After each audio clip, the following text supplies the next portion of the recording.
ये जो लफ्जी गोलाबारी चल रही है और इसमें बिलावल भुट्टो खासे नाराज़ भी नज़र आ रहे हैं। हमने देखा इनके इंतखाबी मुहिम के भी दौरान उन्होंने बड़े आड़े हाथों लिया मुस्लिम लीग नून को, और अब जब रिजल्ट आया है तो उसके बाद भी वो बड़े हाइफ नज़र आ रहे हैं, धांधली के इल्ज़ामात भी लगा रहे हैं, मुस्लिम लीग नून पे भी बात कर रहे हैं, वो बात कर रहे हैं जो रियासत है उसकी भी बात कर रहे हैं। तो कैसे देखते हैं आप? और जो अभी राना साहब ने बात की कि एक तीर से दो शिकार करने की कोशिश कर रहे हैं, क्या ऐसा ही है और इत्तेहाद खतरे में लग रहा है या इत्तेहाद सेव ही है विफाक में जो इनका है?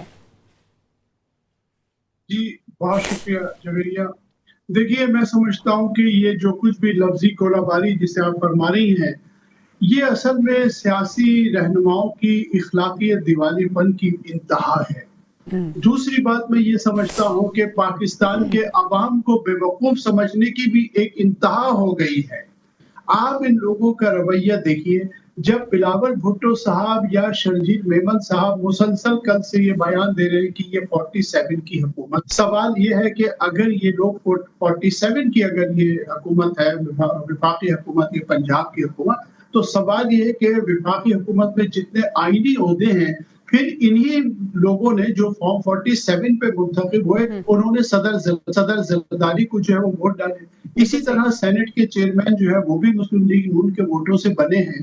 इन्हें अब असल में बात यह है, देखिए हजरत मौलाना यूसुफ बनोरी फरमाया करते थे कि मुआशरे में अगर बुराई की ये खासियत है कि अगर वो मुआशरे में ज्यादा अरसे जारी और सारी रहे तो फिर लोग उस बुराई को बुराई समझना छोड़ देते हैं। असल में लोग अब झूठ बोलने को भी बुराई नहीं समझते, उसे भी सियासी बयान करार दे देते। हालांकि मैं बार बार याद दहानी कराता हूँ कि कायदे आजम ने फरमाया था कि politics is dirty for dirty people, politics is clean for clean people. लेकिन हम देखते हैं कि हमारे रहनुमाओं जो इखलाकी पैमाना है वो बिल्कुल खत्म हो गया है। एक तरफ आप लोगों को फॉर्म 47, इसका मतलब यह है कि ये गैर कानूनी हुकूमत है। अच्छा सर, फिर फॉर्म 47 तो वही है ना, पीटीआई भी इस पे चीखती रही, लेकिन उस टाइम तो ये लोग कहते थे कि शफाफ इंतखाबात हुए हैं।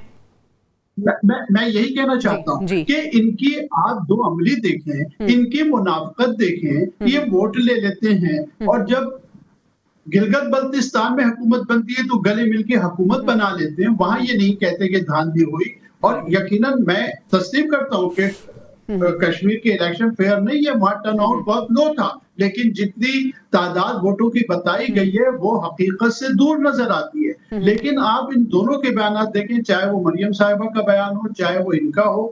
दूसरी बात ये कि राना मुबशिर साहब का जो ये ख्याल है कि ये एक तीर से दो शिकार कर रहे हैं, देखिए मैं ये समझता हूँ कि पुलों के नीचे से पानी बहुत बह चुका है। मुझे नहीं लगता कि इस किस्म के बयानात से जो है या इस किस्म की हिकमत अमली से बिलावल भुट्टो साहब पंजाब में अपनी जगह बना लेंगे। मुझे पीपल्स पार्टी में ऐसी कोई सूरत हाल नजर नहीं आती, हत्ता कि मुझे तो साउथ पंजाब में भी ऐसी कोई सूरत हाल नजर नहीं आती। पीपल्स पार्टी की सूरत हाल आपको खासी जो है ना खासी खराब नजर आप देख रहे हैं।